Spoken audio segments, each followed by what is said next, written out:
আমাদের খাদিজা এডিটিং এর সকল প্রকার পার্ট গল্প দেখতে আমাদের চ্যানেলটি সাবস্ক্রাইব করে পাশে থাকা বেল আইকনটিতে ক্লিক করে অল নোটিফিকেশন অন করে দিন।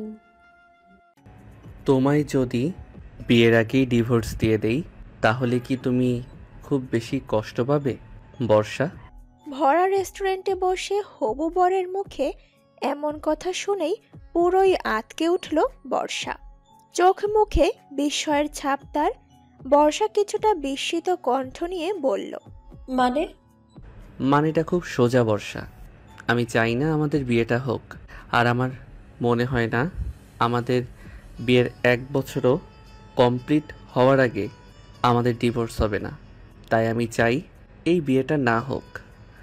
এবার সত্যি সত্যি বুকটা কেঁপে উঠল বর্ষার। ছোটবেলা থেকে যে ছেলেকে মনে প্রাণে স্বামী হিসেবে মেনে এসেছে, নিজের অজান্তেই ভালোবেসে ফেলেছে, সেই ছেলের মুখে এমন কথা শুনে ঠিক কেমন রিয়াকশন দেওয়া উচিত সত্যিই ভুলে গেছে সে। কিছুটা হতাশা ভরা কণ্ঠ নিয়ে বলে উঠল বর্ষা, আমি কি কারণটা জানতে পারি শুভ্র? এবার শুভ্র খুব সিরিয়াসভাবে বলে উঠল, আমার মনে হয় তোমার সাথে আমার যায় না। তোমার চুপচাপ থাকার স্বভাব, হাঁটা চলা, কথা বলার ধরন, একটুতেই ভয় পেয়ে যাওয়া, কোনো কিছুই আমার ভালো লাগে না। তুমি তো জানো আমি এতদিন বিদেশে ছিলাম, বিদেশি কালচারেই বড় হয়ে ওঠা আমার। সেখানে আমার বিজনেস, বাড়ি, কাজকর্ম সব কিছু। বিয়ের পর হয়তো আমায় তোমায় নিয়ে সেখানে থাকতে হবে, আর আমার মনে হয় না তুমি আমার সাথে মানিয়ে নিতে পারবে। শুভ্রের কথা শুনে প্রায় স্তব্ধ বর্ষা।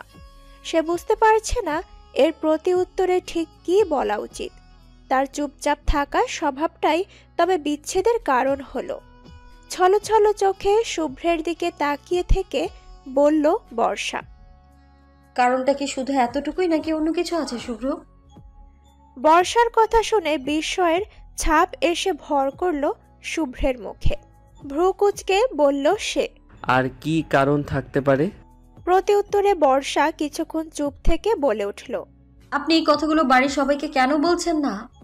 বলতে তো চাই বর্ষা, কিন্তু পরিস্থিতি এমন যে আমি কিছুই বলতে পারছি না। তুমি তো জানো তোমার আর আমার বাবা দুজন সেই ছোটবেলার বন্ধু, আর সেই সুবাদেই তোমার আমার বিয়ের কথা সেই ছোটবেলা থেকে ঠিক করে রেখেছে সবাই। আমি এখন আমার বাবাকে কিছু বললেও বুঝতে চাইবে না। তাই আমি চাই আমার বাবার সাথে তুমি কথা বলো, আর আমি তোমার বাবার সাথে।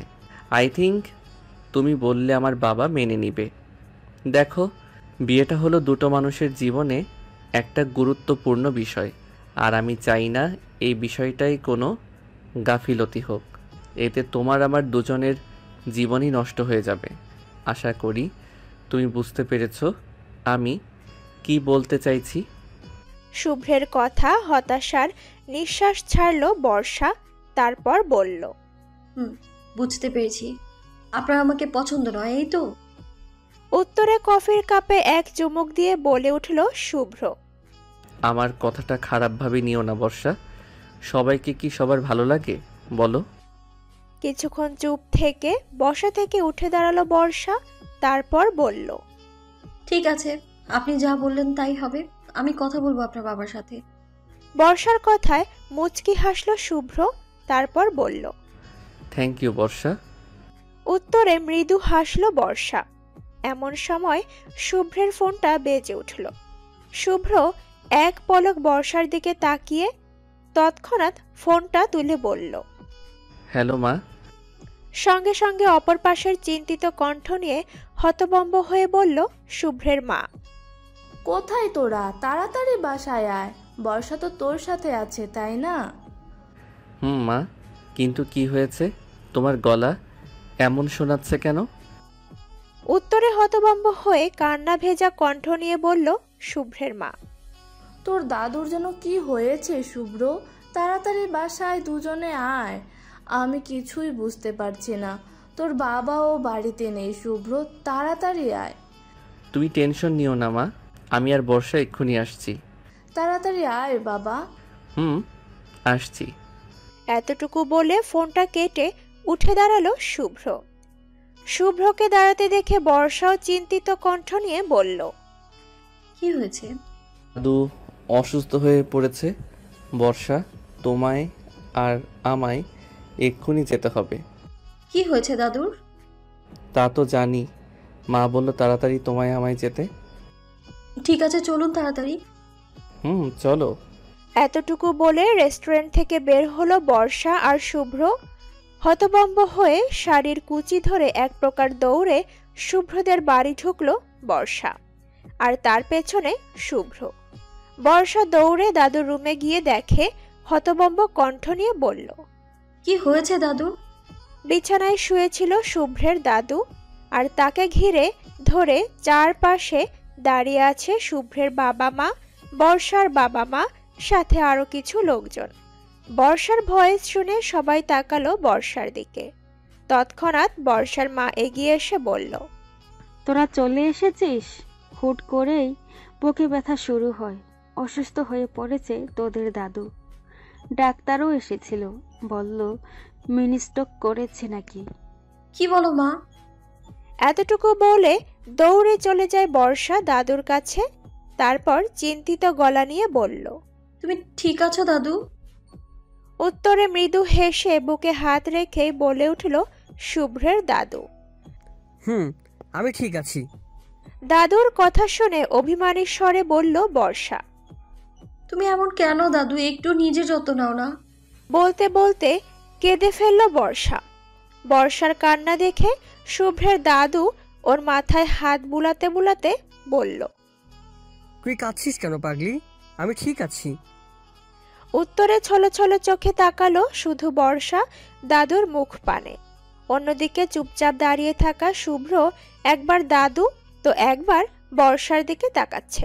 শুভ্র বোঝে না এই মেয়েটা একটুতেই এত ইমোশনাল হয়ে যায় কেন। বিরক্ত লাগে শুভ্রর। ছোটবেলা থেকেই তেমন একটা পছন্দ করে না শুভ্র বর্ষাকে। কেন করে না এটা সে নিজেও জানে না, শুধু এতটুকুই জানে তার পছন্দ নয় বর্ষা নামক মেয়েটিকে। শুভ্রের বাবা আর বর্ষার বাবা হলো ছোটবেলার বন্ধু। একসাথে স্কুল, কলেজ, ভার্সিটি শেষ করেছে তারা। আর তখন থেকেই তারা ঠিক করে রাখে তাদের ছেলে মেয়ে হলে বিয়ে দিয়ে তাদের বন্ধুত্বটাকে আরো গভীর করবে। আর সেই জন্য শুভ্র আর বর্ষার বিয়ে দেওয়া। আগামী 1 মাসের মধ্যে তারা ভেবে রেখেছে শুভ্র দেশে ফিরলেই ওদের বিয়েটা দিয়ে দিবে। ছোটবেলা থেকে শুভ্র বর্ষা জানতো তাদের বিয়ে হবে, যদিও তখন বিয়ে নামক জিনিসটা আসলে কি বুঝতো না তারা কেউ। শুভ্র কখনোই চায়নি তার সাথে বর্ষার বিয়ে হোক, এই জন্যই দেশে আসতে চায়নি। এক প্রকার বাধ্য হয়েই তাকে দেশে আসতে হয়েছে। কিন্তু শুভ্র ভেবে রেখে দরকার পড়লে বিয়ের আসর ছেড়ে পালিয়ে যাবে। সে তারপরও বর্ষাকে বিয়ে করবে না। হঠাৎই শুভ্রের ভাবনার মাঝখানে শুভ্রের দাদু বলে উঠল, দাদু ভাই, তুমি ওখানে দাঁড়িয়ে আছো কেন? এদিকে আসো। উত্তরে শুভ্র বেশি কিছু না বলে চুপচাপ এগিয়ে গেল দাদুর দিকে। শুভ্রকে নিজের দিকে আসতে দেখে চোখের ইশারায় শুভ্রকে পাশে বসতে বললেন দাদু। শুভ্র বেশি কিছু না ভেবে চুপচাপ বসে পড়ল পাশে। তারপর দাদু ভাই শুভ্র আর বর্ষার হাত ধরে সবাইকে উদ্দেশ্য করে বলল, দেখো, আমার তো বয়স হয়েছে, কখন মরে যাই তার ঠিক নেই। দাদুর কথা শুনে বর্ষা কান্না ভেজা কণ্ঠ নিয়ে বলল, দাদু, তুমি এগুলো কি বলছো? আমি যা বলছি ঠিক বলছি বর্ষা। দেখো, আজ হোক বা কাল আমার তো যেতেই হবে তোমার দাদির কাছে। আমার জীবনের শেষ মুহূর্তের একটা ইচ্ছে হলো তোমার আর শুভ্রের বিয়ে দেখা। তাই আমি চাই তোমরা খুব শীঘ্রই বিয়েটা করে ফেলো। দাদুর কথা শুনে শুভ্রের বাবা বলে উঠল, বাবা, তুমি সুস্থ হলে বিয়েটা করিয়ে দিবা। আর এমনি তো আগামী মাসে ওদের বিয়ের তারিখ ঠিক করে নিব, তা তো জানোই। উত্তরে দাদু কিছুক্ষণ নিশ্চুপ থেকে বলে উঠল, তোমরা বুঝতে পারছো না, আমি বেশি দিন থাকবো না তোমাদের সাথে। তাই আমি চাই আগামী 2 সপ্তাহের মধ্যে ওদের বিয়েটা দিতে। দাদুর কথা শুনে বর্ষা শুভ্র দুজনেই চোখ বড় বড় করে তাকালো একে অপরের দিকে। বর্ষা দাদুর মুখের দিকে তাকিয়ে বলল, দাদু। উত্তরে বর্ষার কথার মাঝেই বলে উঠলেন দাদু। তোমার কথা পরে শুনবো, এখন আমায় বলতে দাও আগে। এতটুকু বর্ষাকে বলে আবারও বলে উঠল শুভ্রের দাদু। তোমরা বুঝতে পারছো না আমি কি বলতে চাইছি। উত্তরে বর্ষার বাবা আর শুভ্রের বাবা দুজন কিছুক্ষণ নিশ্চুপ থেকে বলে উঠল, ঠিক আছে, আপনি যা চাইবেন তাই হবে। উত্তরে মুচকি হাসল শুভ্রের দাদু। আর বর্ষা শুভ্র দুজনেই প্রায় হতাশ হয়ে তাকিয়ে রইল একে অপরের দিকে। আর শুভ্র তো মনে মনে ভেবেই নেয় বিয়ের আসর ছেড়ে পালিয়ে যাবে, তারপরও বর্ষাকে বিয়ে করবে না সে। আজ শুভ্র আর বর্ষার বিয়ে। পুরো বাড়ি জুড়েই যেন বিয়ের ধুম পড়ে গেছে। চারদিকে গান বাজনা, সাথে অনেক মানুষের আলাপন। যদিও 2 সপ্তাহের মধ্যে খুব বেশি জাঁকজমক করে বিয়েটা দিতে পারেনি কেউ, তারপরও সাধারণের মধ্যে অনেকটাই উচ্ছ্বসিত পরিবেশ হয়েছে এখন। বাড়ি ভর্তি করা লোকজনের আনাগোনা, সাথে বাচ্চাদের হই হুল্লোড়, সবকিছুতেই যেন এক অন্যরকম আনন্দঘন মুহূর্ত। কিন্তু এই আনন্দকর মুহূর্তটাকে উপভোগ করতে পারছে না শুভ্র। সে তো এসবের ভিড়ে নিজেকে আড়াল করে বাড়ির ছাদে বর বেশে এক কোনায় দাঁড়িয়ে আছে চুপচাপ। মন মেজাজ খুবই খারাপ তার। দাদুর উপর ভীষণ রাগ হচ্ছে শুভ্রের। বিয়ের আসর ছেলে পালিয়ে যেতে খুবই ইচ্ছে করছে তার। আবার ভাবছে ফ্যামিলির সম্মানও তো আছে, কিন্তু বর্ষা নামটা মাথায় আসলেই তো রাগ আসে তার। কি করে সারা জীবন কাটাবে সে বর্ষার সাথে? আকাশ পানে তাকিয়ে দীর্ঘ শ্বাস ফেলল শুভ্র। এমন সময় শুভ্রের বন্ধু অনেক দৌড়ে এসে পাশে দাঁড়ালো শুভ্রের পাশ দিয়ে, তারপর বলল, কি রে দোস্ত, এভাবে দাঁড়িয়ে আছিস কেন? নিজে চল, তোকে ডাকছে সবাই। আর কিছুক্ষণের মধ্যেই তোর আর বর্ষার বিয়ে। কোথায় আনন্দ করবি তা না, এখানে চুপচাপ দাঁড়িয়ে আছিস। বিয়ে টিয়ে করার ইচ্ছে নেই নাকি? বলেই হেসে ফেলল অনেক। অনেকের হাসি দেখে খুব সিরিয়াস ভাবেই বলল শুভ্র, আমার সত্যি এই বিয়ে করার ইচ্ছে নেই। শুভ্রের কথাটাকে খুব বেশি পাত্তা না দিয়ে হেসে বলল অনেক। আমার সাথে মজা নিচ্ছিস নাকি? অনেকের কথা শুনে বিরক্ত প্রকাশ করে গম্ভীর কণ্ঠ নিয়ে বলল শুভ্র।